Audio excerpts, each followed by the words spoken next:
Hi, John here. I'm going to try something a bit different today, and I'm going to do a video about a project that I'm about to start.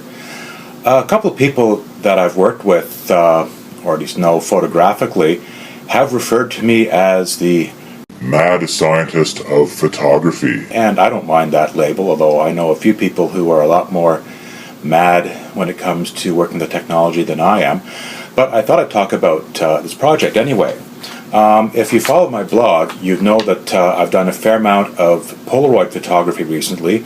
This is a Polaroid land camera, model 100. It dates from about 1963, so it's almost, but not quite as ancient as I am. And it works really well. It takes peel-apart pack film. For example, here's a black and white picture that you can still get from Fuji. And there are a lot of things to like about it. The only thing I don't like about it is that the lens is passable at best, and I don't have any kind of automatic control. See here, this is electric eye. It chooses the aperture, it chooses the shutter, and it gives me absolutely no choice whatsoever. So, like I said, a lot of things to like, some things not to like. Now, this is a camera, a rather old camera that I got, I guess about a year and a half ago for my Women and Film Cameras project. It is a Voigtlander Avis. It's a folding camera, and it was manufactured in, I'd say, late 1920s, early 1930s or thereabouts. I'm going to pull out the lens, and you can have a better look at this camera. It's a really beautiful looking camera. It was originally designed to take 9 centimeter by 12 centimeter film using one of these holders where I'd pull out a dark slide, and I'd have to pull out this little thing called a plenum, put a sheet of 9 by 12 film in here, and then stick it back in, and then put the dark slide in. And of course, I'm doing all of this in either a completely black darkroom or a changing bag. So it's not horribly convenient. This camera does have a beautiful lens on it. It's a Anastigmat Scopar lens, pretty decent for the period, and it does give a nice sort of vintage look, especially with portraits. And so I thought, wouldn't it be nice if I could find some way to take this camera and make it do Polaroid pictures? So it's time to do some Frankensteining.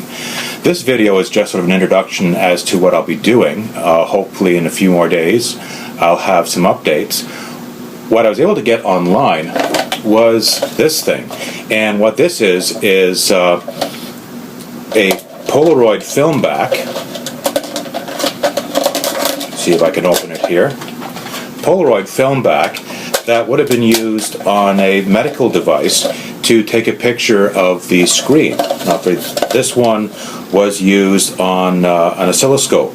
So what you would do is this would be attached to the oscilloscope output, and you would take a picture. This is back, in the pre-digital days. So what I'm going to have to do is, with a Dremel or other similar cutting tool, cut all of this stuff off here and mount it to a film holder. So what I'll be able to do is attach the film holder to this camera, to the back here, and I will be able to take Polaroid pictures, hopefully. There'll be a couple of things that I'll have to be very careful of, in addition to not cutting off any of my fingers with the cutting tool. Everything I do will have to be made light tight. If there are light leaks, it's game over. Also, the trickiest thing will be what's called the film plane. I'm going to take out the ground glass. If you look back here, the camera focuses to this plane right here, and what I will have to do is make sure that when this is mounted, again, you'll have to imagine that this green-blue plastic is removed. I will have to make sure that it lines up 100% accurately in order for the focus to work. One of the ways this camera focuses is exactly like a view camera, using what's called a ground glass. I'm not sure how well this will show up, but I have the back of the camera open, and I won't know till I review the video, but you might be able to see a faint image here. It'll be upside down and backwards.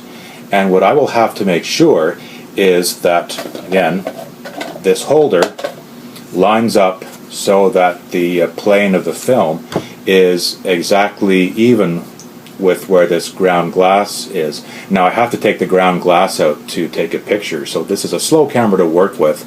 I wouldn't use it to take any sports pictures, that's for sure. So that's part one of this photographic Frankenstein project that I'm embarking on.